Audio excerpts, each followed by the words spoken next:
What's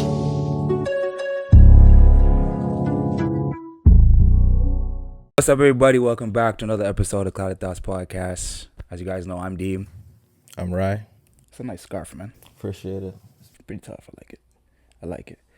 We're back again with another episode. The mirror. And today, we have ourselves a special guest. As you guys know, we love talking about R&B music. Even before this episode started, we were singing some R&B music. So this guest right here, R&B singer, actually went to our high school, which is interesting. We might get into that a little bit also. We have Eadie here on the camera. Eadie, how are you doing today? I'm good. Thanks for having me. That's good. Thanks for coming out. Of course. Obviously, here on the Cloud Thoughts Podcast, we ask everyone how they're doing, but we need to get deeper into it. How are you really doing today? Actually, you know what's really funny? There we go. Since we're going to be talking about mental health, today was my first day of my first therapy session. Sorry, 1 second. High five. 10 a.m.'s early, but yeah, 10 a.m. Love it. I love that. You could definitely get into that. Happy to hear that. I've been in therapy for about, I'm going to say 2 to 3 months, kind of on and off. So how does it feel?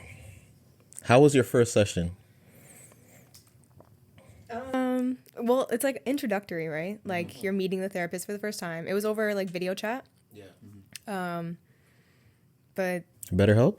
No, I used that one like 2.5 years ago, and I did 3 sessions, and I was like, You weren't feeling it? Didn't like that one, no. But I think it was just the therapist. You have to find the therapist that's right for you. And at the time, I was way more like apprehensive or kind of like adverse to therapy and stuff like that. So back then when I did it, I probably just wasn't like... You weren't all in it.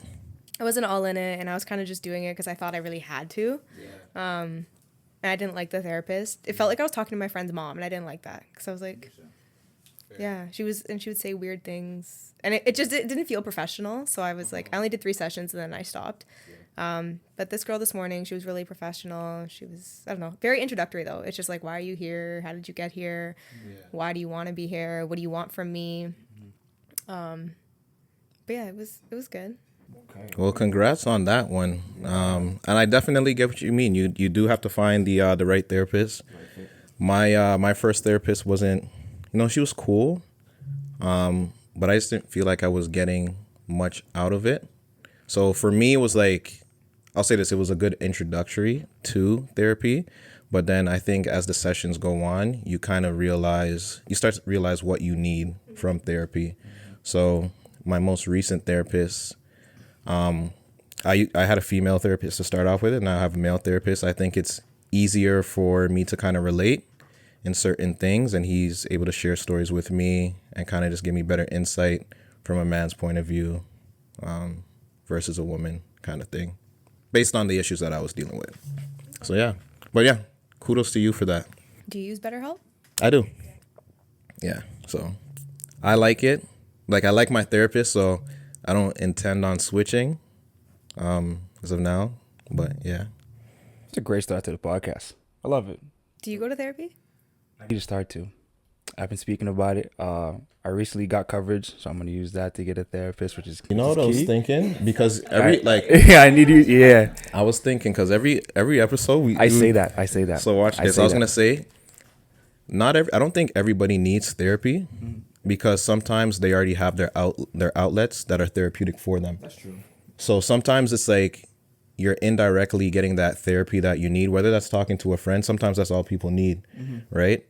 But if there's something like, I guess, a bit deeper that you can't figure out through conversations with friends or like a mentor or whatever, then therapy would be your next best option to kind of get those answers that you're looking for. True. So yeah, just putting it out there, just because Yeah, I've been thinking about it though. I have someone I can call. I'll probably reach out to. Because although I feel like I don't necessarily need it, but I want to be a better me. So I feel like it'll help get to that point, right? So, absolutely. But yeah, that's great to hear. Shout out to you for starting your therapy session and diving deeper into yourself. Off to you now. How are you been doing? This can be short and sweet. I'm good. I don't have no complaints. That's it? Good? Yeah, no, weekend's been good to me. Yeah. Spent a lot of time with the family. So, yeah, no complaints. I'm good. Sounds great, bro. I like it. It was quick and easy there. Good job, bro. And it's doing it again. It's doing it again. It's okay. We'll leave that. It's fine. All right. So, Eadie, R&B singer, right? We're going to start from when you first started singing all the way till now. What inspired you to sing? What motivated you to sing? And then going off that, we'll get into some R&B questions, all the above. So just talk about your journey so far as an R&B singer. Okay. Well, I've always sang. Like, it's always been kind of my thing. Arts, singing has always been my thing. Since I was a little kid, I always did, like, the school plays, talent shows, that kind of thing. But it wasn't until, like, I didn't release music or make music during high school or anything like that. It wasn't until after high school when I was in university. And then in my second year, I dropped out. Like, within the first, like, 2 months of second year, I dropped out. And I think at that point, I just realized that, like, I have other passions and I didn't want to devote so much time to school. And I was very, like, lost, I guess. And then I did an internship at Number 9 Studios. It's a kind of more of like an old school recording studio downtown. And I did the internship there because I had dropped out. I needed to do something.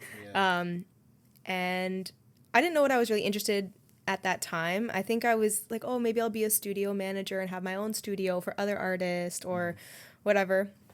But when I was there were other interns, and a lot of them made music or played instruments, and they kind of encouraged me to start like actually writing and putting things out. But my favorite artist is Amy Winehouse, and a lot of her Great artist. To make me go to rehab. I'm sorry. Go ahead. But a lot of her songs started out as poems. So that's how my stuff actually kind of starts most of the time. Of course, like, every song is different, like how it comes to be a song. But generally, a lot of my stuff is just written stuff first, and then I create melodies after, and then I make the song after.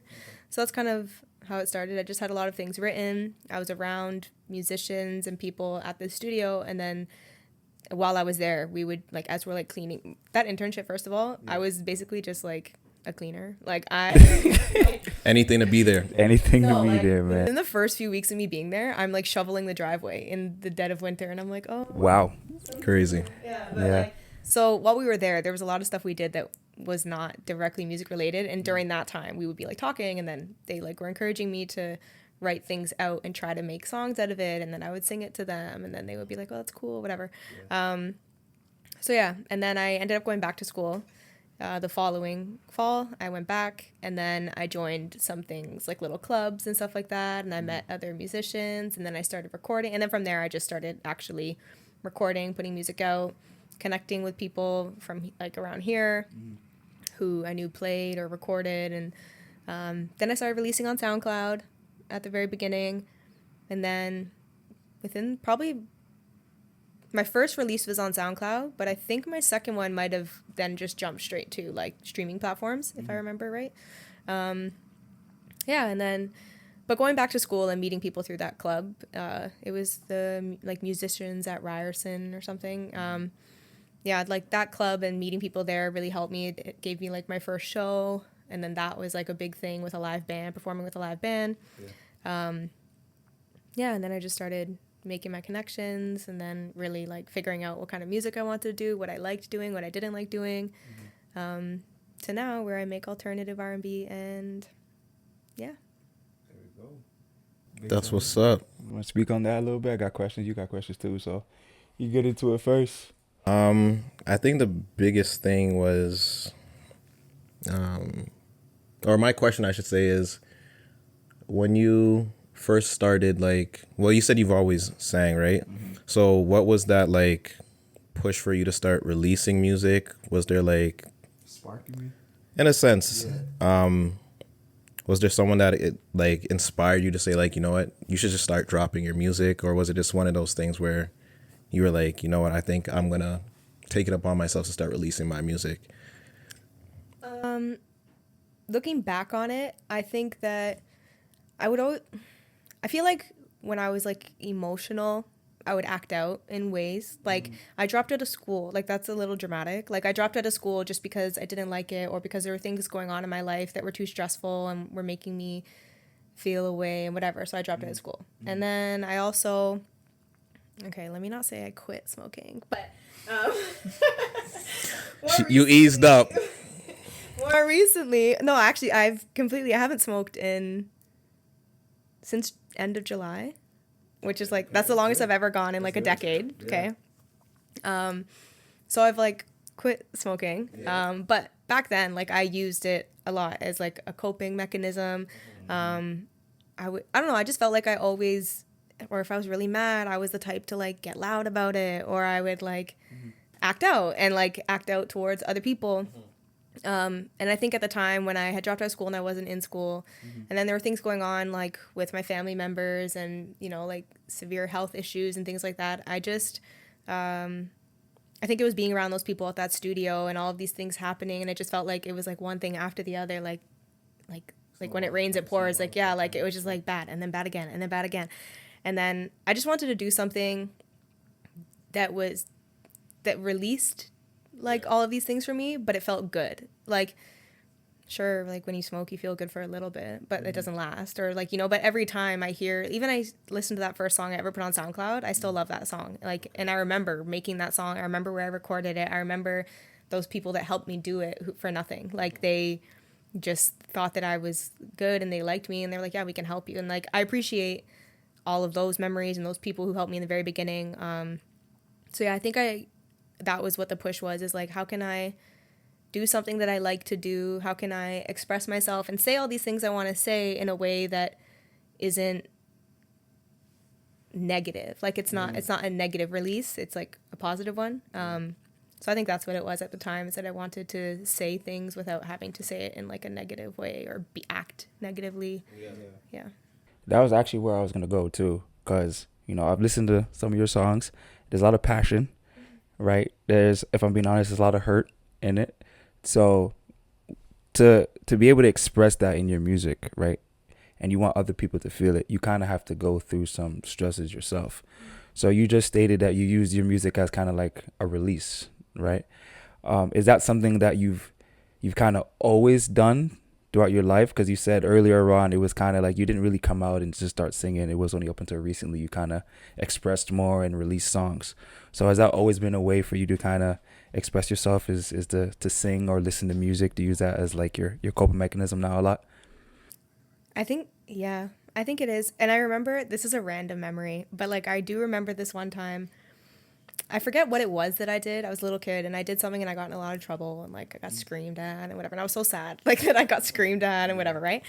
And I remember going, and this is when I had like a Walkman, and I remember like going up on the top bunk bed and like there's this artist, I don't even know if she still makes music. Her name was Aslan Debison. Okay, I don't think I've heard. Like, No, I haven't heard of her. random country girl, like super random. And I had her CD though. And I remember like going up on the bunk bed and like sticking my head in between the bed and the wall and like with the headphones on and just listening to it. Like so mad. I could already see it. Yeah, like, and I just have like my little headphones on listening. So yeah, I think I always used it as a way to kind of like be like by myself without trying to like show that I'm so upset or like that I'm so angry.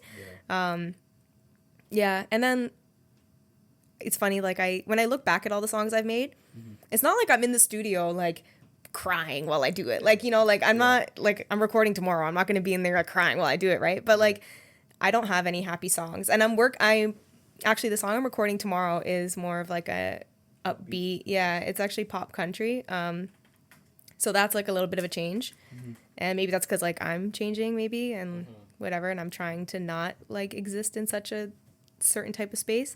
But yeah, no, none of my, and I always, that's kind of a fear too, like going to therapy and like getting better. It's like, what if your music what if your music is affected by I it? don't have anything to say anymore? Like, you know, because all of my songs come from me being upset or trying to tell a story about something that actually happened to me. And so like, what if like what if I'm not interesting anymore? I never thought about that. You know, like you hear the joke all the time. Like I've seen it online. It's like, well, what if I go to therapy and I'm not funny anymore? Like, you know, stuff like that. I'm not a funny person. But on the other side, I think of like, what if I go to therapy and I get better and then I'm not artistic anymore? What if I don't have anything to express? What if I don't? And that's like a genuine fear that I've had for a long time. Like, what if I get better, or if I surround myself with better people and then I lose my art, or I lose that desire? And like, it's just kind of backwards. But For me, I don't think you'd lose that art, because at the end of the day, it's growth, and you don't know what to expect with that growth, right? So you're going to be experiencing things that you didn't experience before, because now you're in a new mindset, you're in a different place in your life. So I would say when it comes to your art, you might approach it differently, and you might have a different outlook on it versus like, you know, always portraying like sad, you know, emotions within your music. With that growth, it's just like, now I can speak from a place of, you know, being healed, happiness, joy, whatever those emotions may look like for yourself. But it's definitely going to switch your perspective. Yes, my favorite word. It's going to switch your perspective. And then I think the angle that you approach your art with is just going to be like, it's going to be something different. And I feel like your fan base will be able to see it first off when you started, right? And I know it's one of those things where, like, I see with a lot of fans, they get really annoyed with artists when their stuff is like repetitive. But then when that change comes, it's just like, it doesn't sound like him. It doesn't sound like her. We want that old stuff back. But it's just like, I'm growing as an artist. So just like anybody else in the world, every day is a day to get better. Every day is a day to grow. So I can't be that person that I was 2 years ago, 3 years ago, and just stay in that mindset, because then at the end of the day, I'm just gonna, what is it? Plateau? Yeah, exactly. Plateau, and just remain at that same spot for the rest of my life, right? So Yeah. But like, yeah, like I've just had that like thought. I'm like, but what if like all these like bad things stop happening to me and then I have nothing to say anymore? What if I'm just happy and I'm just like, and you speak from a happy place. From a happy place. yeah, and I will. And like, I'm excited to record tomorrow, because I am doing like a pop country song that's upbeat. It's fun. It's not about like a bad experience. It's not about No rapping, right? no. Stop it. Hey, yo, we're going down that route, bro. No, I'm playing. Go ahead. So like, yeah. So that's why I'm excited for like moving in. So I'm moving into country. That's a new thing I'm kind of moving into. I've never released country songs before. But yeah, so I think I always kind of wanted to tell, everything I always wanted to say and tell was always about something that actually happened to me, and I felt like I wanted to say it. So yeah, I'm excited to see what I want to say soon. Yeah. That should be interesting. Yeah, because country, there's a lot of heartfelt country songs too. Yeah. Yeah, so that I can see that working. That can be a nice little transition for yourself. That's big. Is this gonna be your first country? Yeah. Okay. So like growing up, like I don't come from a musical family. Like nobody in my family plays music, sings, nothing. And I didn't even have one of those homes. Like my neighbors were all like that. It's on Sunday, they're blasting music while they're cleaning, whatever. Like that was never my house. But when there was music on, or we were like, or if I like go through my mom's like old CDs, it is all old country. So growing up, when I was first listening to music before LimeWire and like that kind of stuff. Shout out to LimeWire. Before I was like downloading, like when I was able to like download Britney Spears and whatever, it was old country. So that's actually what I sang when I was little, and how I learned to sing was listening to old country. So everything that you hear me do now that I've said it, if you were to go back and listen to my music, now you're going to be like, oh, like I do actually hear it. You just don't think about it or hear it, because my stuff is alternative R&B, and that's what the like production is. That's what I like brand myself as. But now that I've said it, if you go and listen back, you'll be like, oh, actually I do hear like those country undertones. But I try to like turn it off. Like when I'm recording, I'll like re-record something a couple times, because I'll say it one way and I'm like, no, that sounds country. Like let me like say it a little differently. Let me switch up the cadence on it so it doesn't sound country. But I would say country is actually my natural. So singing. This, like, in a sense, tomorrow you recording this, like, it's right down your alleyway in a sense. Okay. And I did this song camp. What's the date today? September. So I did this in July. So like a month ago. I did a song camp like a month ago, and I went in with the producers that I work with, and they like know me as an R&B artist. the girl I brought, who's also a writer, she knows me as an R&B artist. And so we like start out the day, we're like, "Hey, let's just do something. Like, let's try some like R&B pop. Let's whatever." So we do it. We like do that song. They're like, "Okay, what's next?" And then we're like sitting there, and I'm like, I was like, "I actually have a song that I wrote, and I have a melody for it and everything, but it's country." And they were like, "What?" And I was like, "Yeah, like it's country."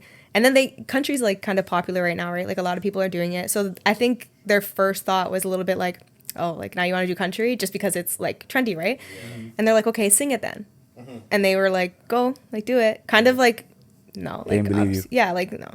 And then I sang it, and they were like, "Wait, what?" They were like, even the one producer who I've worked with the longest, he was like, "Why have you never done that before? Like, I didn't even know that that's what is happening right now." And it's so easy for me to write country stuff too. Like it comes out so easily. The melodies come out easily. Like nothing about it feels forced. A lot of it's very natural for me. So yeah, like it's very like my alley. It's very me. That's dope. I like that. That is dope. That's very dope. Eadie with a first country song debut. Do you have a name for it? The one I have like 3 demos that I have waiting, but what I'm recording tomorrow, it's called "Do What I Do." Do What I Do by Eadie. Should put that on the title. Do What I Do. Do what I do. But that's big though, especially with, stepping into, a new realm. Even though you're used to country singing, that's big because we like to, talk about growth here on this podcast. I know for myself, like with basketball, stepping away from basketball and stepping into something else that I knew I could do, but other people didn't. You feel as if you kind of have to not prove them wrong, but prove yourself right. Yeah. Right. So that's big that you've realized that, and you're gonna step into that country realm and be able to, continue to sing. I like it. And like I said, like, and when they were asking me, like, no, but for real, like, why have you never mentioned this? Why have you never done this? Why, like, why is it all of a sudden? And I was thinking about it. I was like, honestly, when you're younger, you care. Like, you care. I don't care what anybody says. Like, when you're young, you care about what people think about you. It's natural, like, especially when you're a teenager, preteen, whatever. Like, you want to fit in. You want to be liked, Yeah. And so growing up, none of my friends listened to country. It wasn't a thing. It wasn't cool. Everybody listens to R&B, rap, dancehall, whatever, right? Yep. And then because, like, I'm not, like, I would consider myself fairly versatile with what I can sing. And I do like I listen to dancehall, I listen to R&B. Like, I like all that music too. So that's just what I leaned into when I first started writing. And then Amy Winehouse, like, she's not country, right? So I just kind of, like, leaned into what I thought people liked and what was digestible and what at the time I liked. But now I've gotten to a place more where I'm just like, I don't care. I don't care. I want to do what I like, and this is what comes out. Like, I'm not a country expert, like, you know what I mean? But this is what comes out when I write, and this is how it sounds, and this is what it happens to be. So I think when you, like, even when you start doing that, like, obviously if you go back to high school, even like elementary school, you always want to do things to fit in, of course, and listen to the hit songs and da. Like, we had our Soulja Boy, Lil Wayne era where we DJ Unk, where we're doing all these dances and whatnot. But I think, like, even in high school, like, I don't know if you remember, like, when Family Channel used to have, like, songs playing on. There's certain songs I would see, and it just caught my attention, and I would sing it. There's a song, Fireflies, where it goes, "I like to make myself believe." Is that Owl City or something? Exactly.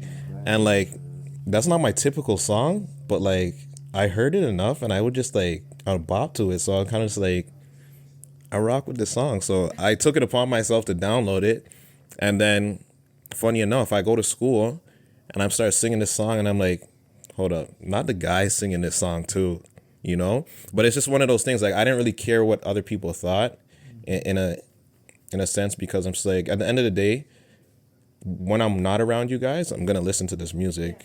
And shoot, now that, like, if you're in my car with me, you gotta listen to this music. You don't got a choice. Whatever I put on that aux, it's like bump, like, vibe to it, or just go to sleep. But no, it's big that you're taking that step and just going into something that, like, in a sense you shied away from because it wasn't, not to say it wasn't you, but it's something you shied away because, like, it wasn't accepted in your social space to say.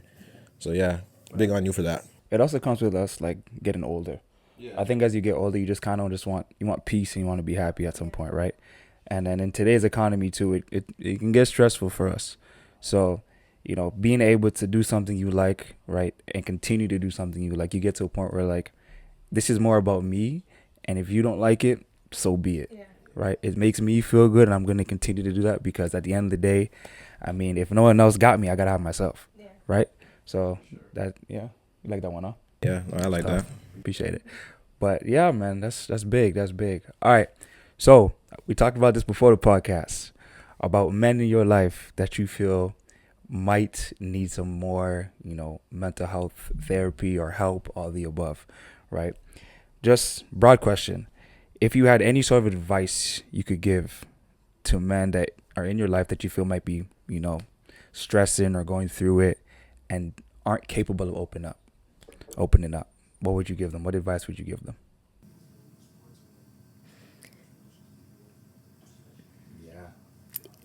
My advice, you don't have to tell anybody that you're in therapy. That's your business. You don't.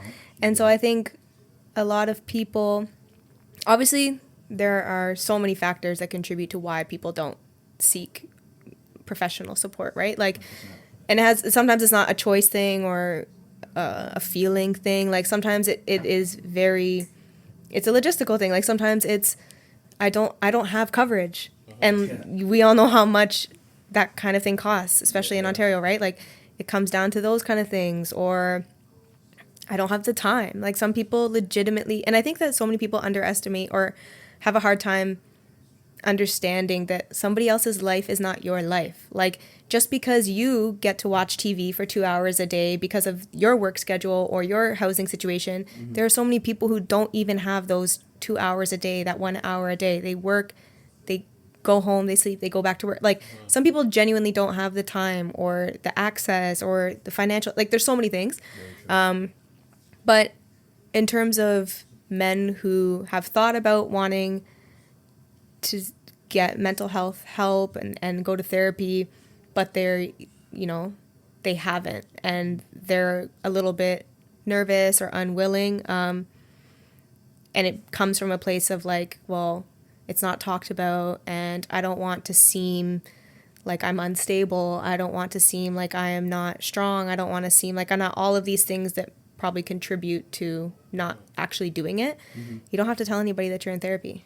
And if you have the means and the access and the ability to get therapy, and you can, I think you do that and do it on your own private time, because you don't have to, you can have that support and go to therapy and do it at 10 a.m. on a Sunday and go about your day and nobody would know. If I didn't tell you that I had a therapy session this morning, you wouldn't know, right? And like, it's not shared with anybody. It's confidential. You could go to therapy for years and people could like never know. You could, so I think you don't have to tell anybody you're in therapy. He did it for a while and I didn't even know. Yeah.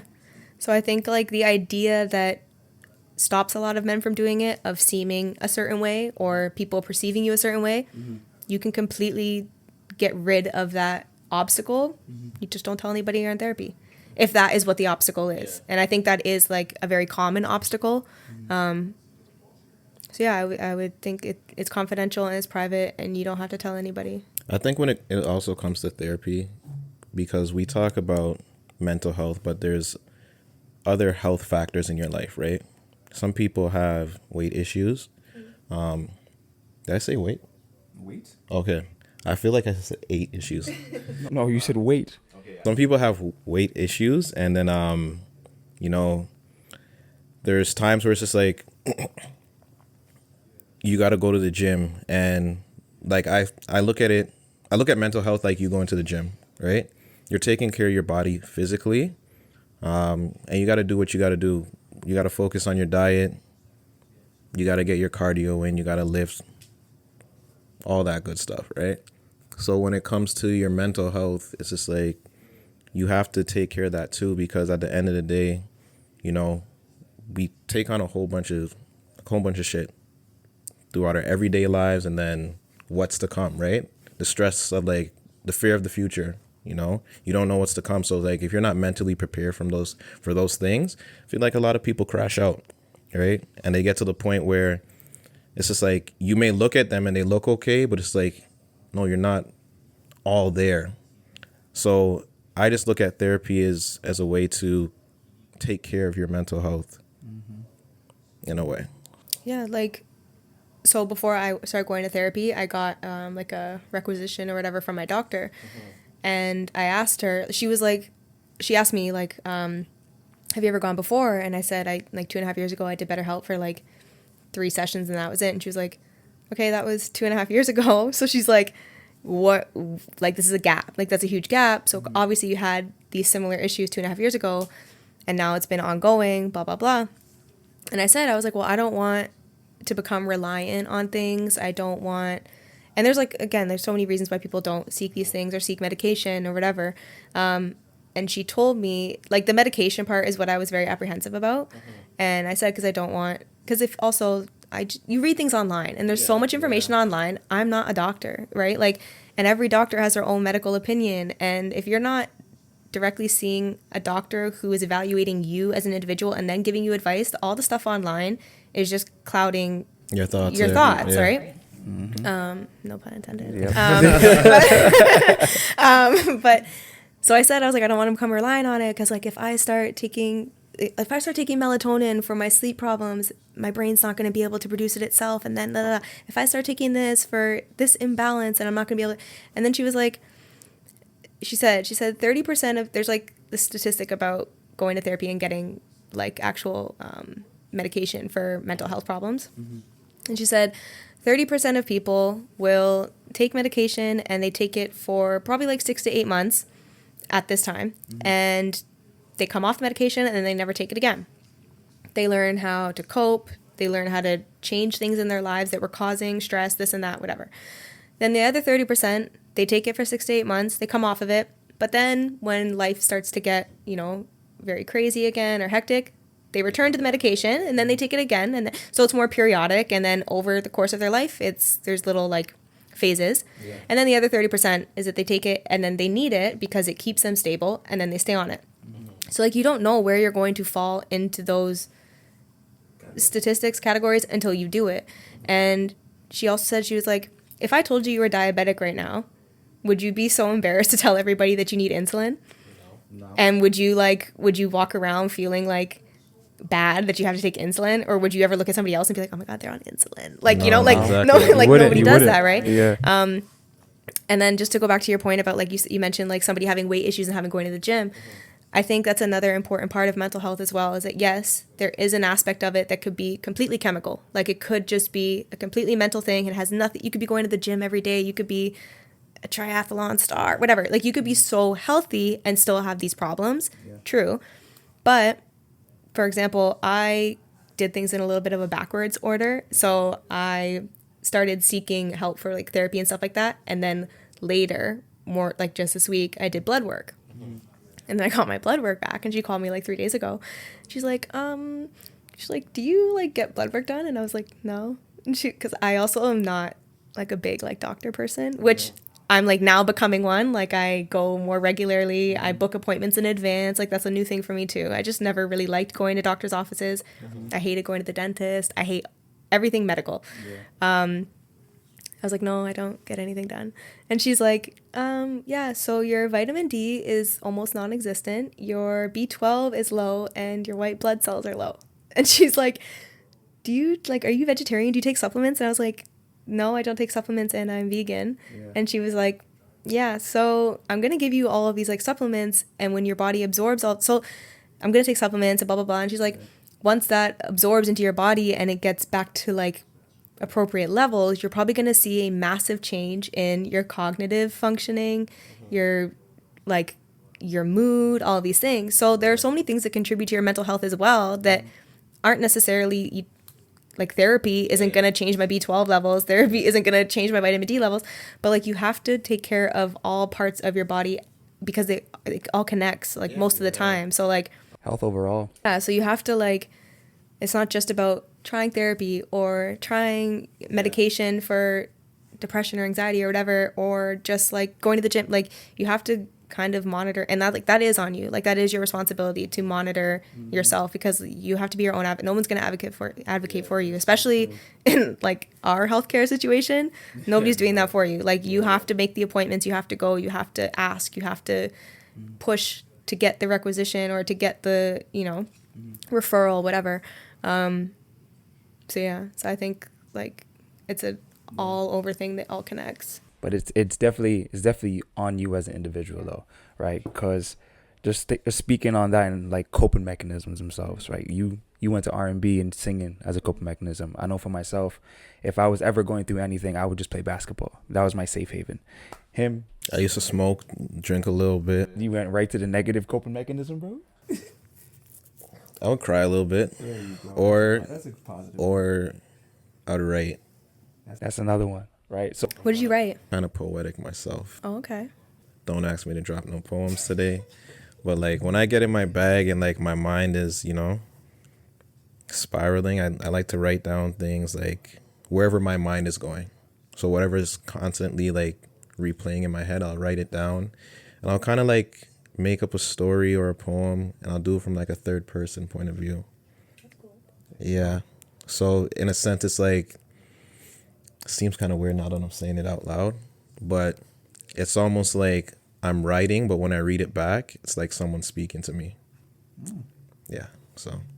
But off my point though, that's perfect. You understood that about yourself, and that's how the way you can cope, right? But there's a lot of, you know, individuals that don't want to do that deep digging, because to get to that point, you have to learn more about yourself and actually go through some hurt, right? To figure out what's going to work for me to cope with what I'm going through currently right now, right? And I know, you know, for us as men, that looking ourselves in the mirror is something that we shy away from a lot of times, right? When it could just take that one quick look at yourself, you could figure out, all right, this is how I can cope. Maybe I do need therapy, right? Maybe I need to go to the doctor more. Maybe I need to go to the gym more, right? There's so many different ways that can affect your mental health and ways that can, you know, help you grow and get better.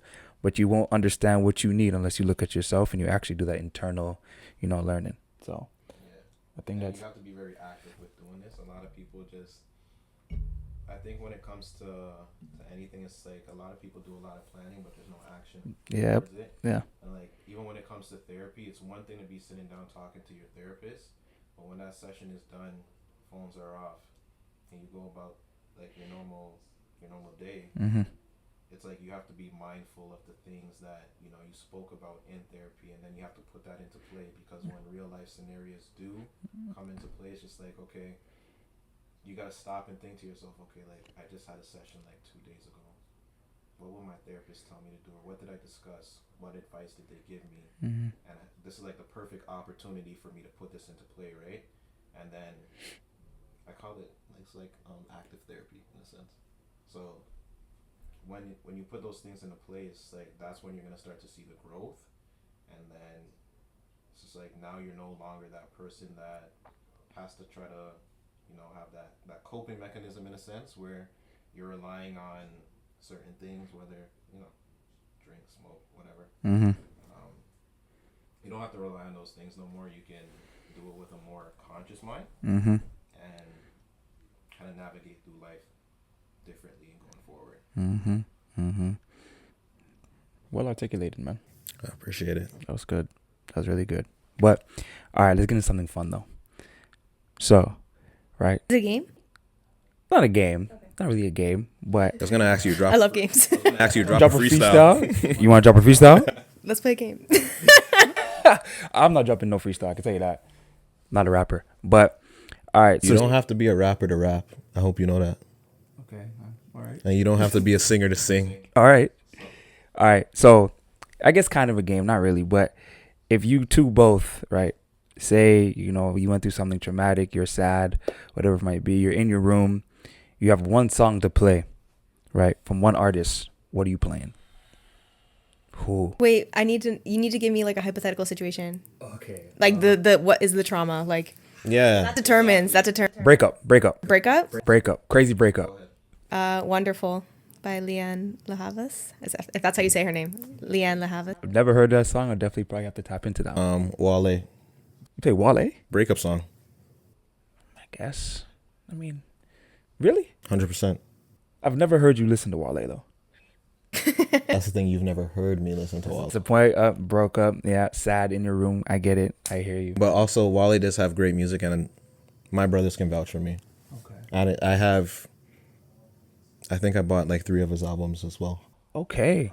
CDs. Good job. I So, know that. Yeah. He has good It's music, because though. it's everybody always sees me listen to Dave East. Like I have, Yeah, that's I all think he listens everybody to is has Dave East. artists. Like you have a season for artists. I'm kind of like off my Dave East wave as Yeah. of lately. Yeah. Still up there. I could still listen to him, whatnot.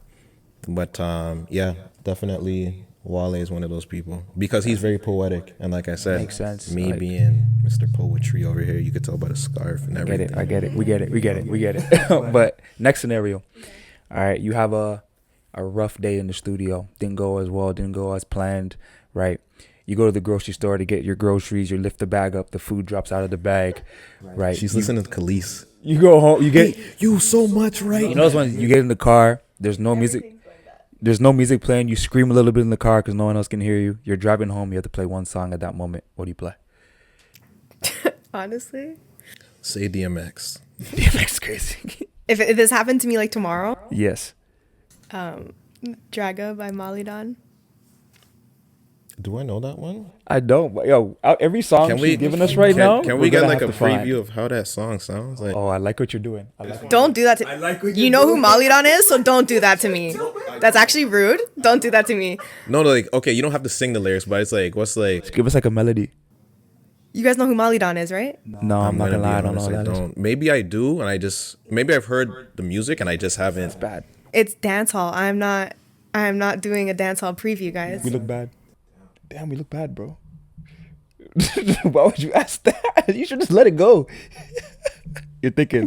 Yeah. Put your phone up. Put your phone up. Put your phone up. Put your phone up. Do we know how to spell? How do you spell the name? What's the spelling of the name? MALIE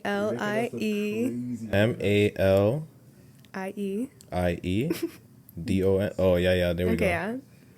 Draga DRAGGA. Okay, hold on. By the way, don't play too much of it because we're gonna get caught for copyright. Nah, I'm not even gonna.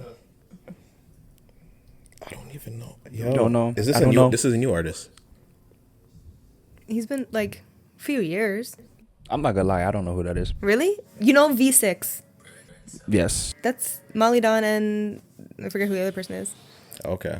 No idea. You know, I had no idea. I've seen him before. I just didn't really like take note. Okay. But you know V6. That name sounds very familiar. The song V6 on the toll road. No. Okay. All right, we're not continue the doing- song though. Continue the song though. Don't stop. That's All right, crazy. Right, Oh my Ryan, God. Same scenario. Because for me, I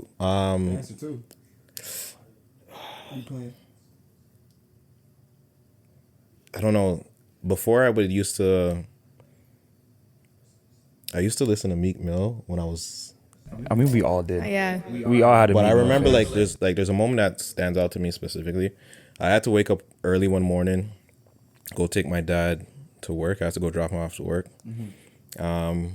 I just finished I think it was an overnight shift. Or no. I was working 12-hour shifts, so I did a day shift, whatever. Cool. I just wanted to sleep in.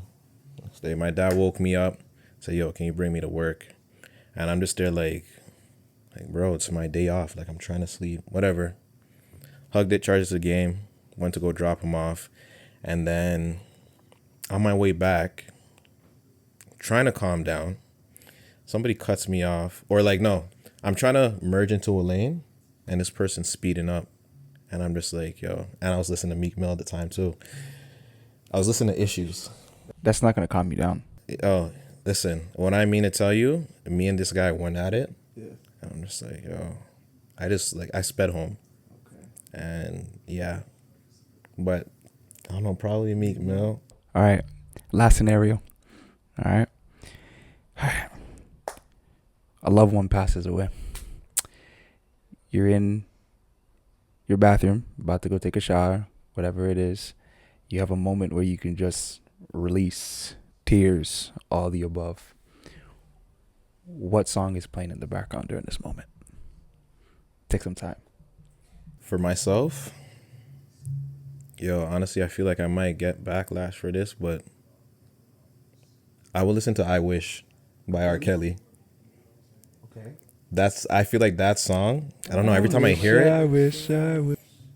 like I'll listen to that song today and tear up. It's just because it reminds me of my grandma. Okay, Like, there's sentimental value to that one. 100%, That makes sense. like- okay.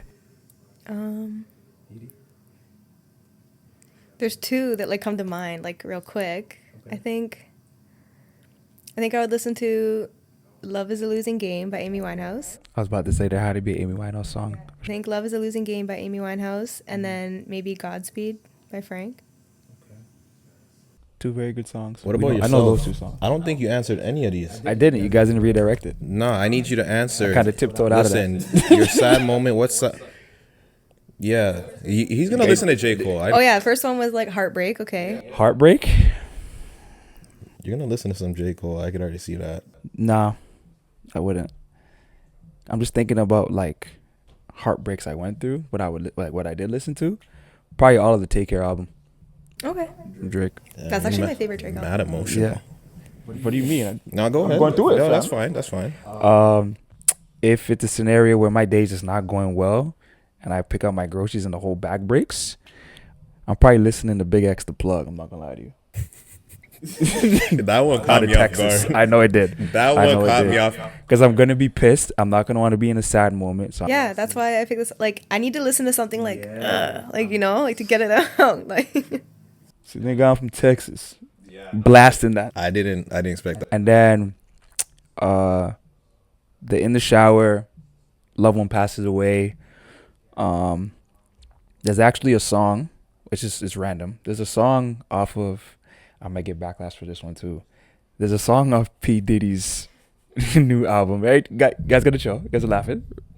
There's a song of P. Diddy's new album. It's called Stay Part 1. I forgot who's, I think, remember Casey and JoJo? Yeah. So one of them is on it. I think it might be Joe. And then there's another artist on it as well. Diddy's kind of in it, not really. But when my grandma passed, almost a year ago, that song played almost every day on my phone when I was going to see her in the hospital. So there's just some sentimental value to it. Even now when I play it, tear up immediately. So I think that's definitely a song I'd play on repeat. And then if not, Summer Walker probably. The way your love led us, I 100%. thought it made me feel better. I finally got me out my. What else? but I still can't get you out my head. All right, we're done. Eadie, you want to go? You want to sing? Session 32? You have the better voice out of all of us, if we're being honest. Yeah, my voice is not too bad. Your voice is not good. I got vocals. Yeah, I got vocals, your right? brother's looking at you otherwise off camera. Eadie, I got vocals. yeah. She's lying through her teeth. I heard the cry. Yeah. It's all good. Yeah. Listen, I'm like Canadian Idol in the shower. It don't matter. Shut up, forget all that. So, Eadie, thank you for coming on our podcast and sharing your story.